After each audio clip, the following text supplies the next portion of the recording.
আমার মা তখন অন্যের বাড়িতে কাজ করতো।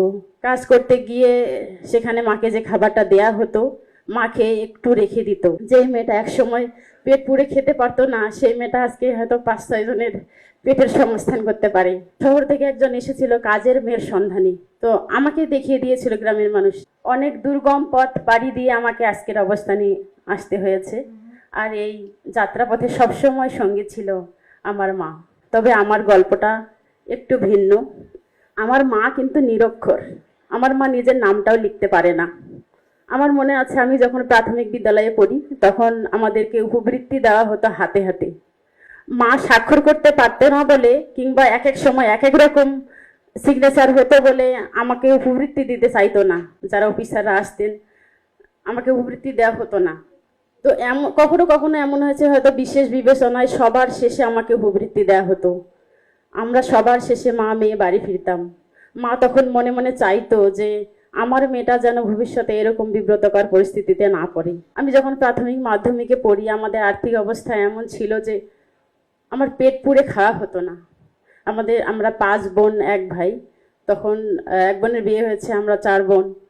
তো আমার মা তখন অন্যের বাড়িতে কাজ করতো। কাজ করতে গিয়ে সেখানে মাকে যে খাবারটা দেয়া হতো, মাকে একটু রেখে দিত। আমি তখন ছোট।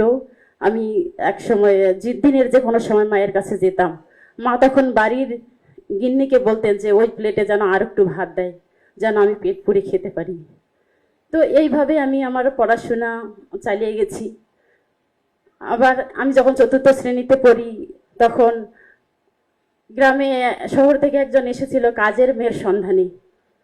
তো আমাকে দেখিয়ে দিয়েছিল গ্রামের মানুষ যে পরিবারে যেহেতু ওরা সদস্য সংখ্যা অনেক এবং অভাব অনটন, যদি পাওয়া যায় তাহলে ওদের বাড়িতেই পাওয়া যেতে পারে, আমাকে উপযুক্ত মনে করেছিল।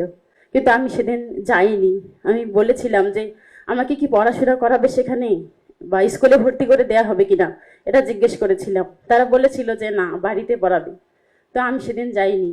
আর এভাবেই আমি পড়াশোনা করেছি এবং আমার মা মানুষের বাড়িতে কাজ করেছে, কখনো বা অন্যের জমিতে কাজ করেছে, এবং আমিও আমার মায়ের সাথে অন্যের জমিতে কাজ করেছি।